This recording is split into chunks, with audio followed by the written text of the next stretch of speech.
In today's video, I'm going to teach you how to enhance your website's functionality by adding custom code using the code injection feature.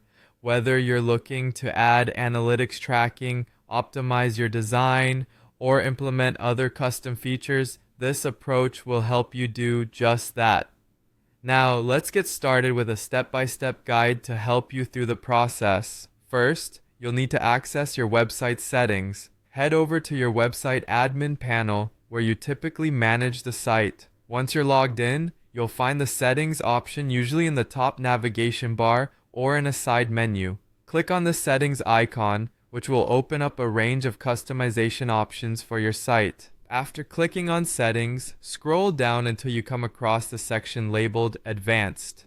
This is the part of the dashboard where you can dig deeper into the technical aspects of your website, allowing you to manage more complex features and functionalities.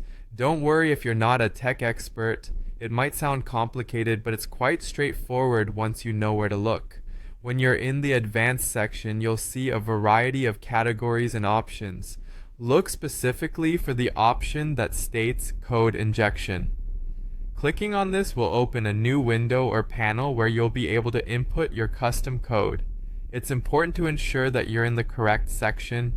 Adding code incorrectly could disrupt your site's functionality. Now that you're in the code injection area, you're ready to add your custom code. This is where you'll paste the script or code snippet you want to implement on your site. It could be HTML, CSS, JavaScript, or any other code you've prepared ahead of time. Make sure your code is correctly written and tested beforehand.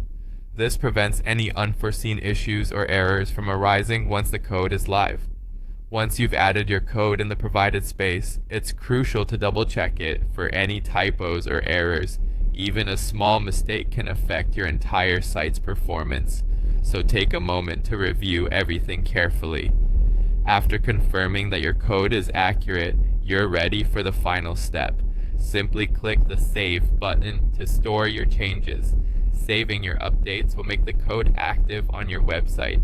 It's always a good idea to visit your live site afterward to ensure everything looks and functions as expected. That wraps up our guide on using the code injection feature. With this skill, you have the power to customize your website's capabilities significantly. As always, if you're unsure, consult with a developer to avoid any mistakes. Thanks for watching, and remember to subscribe for more insightful tutorials on optimizing your digital presence.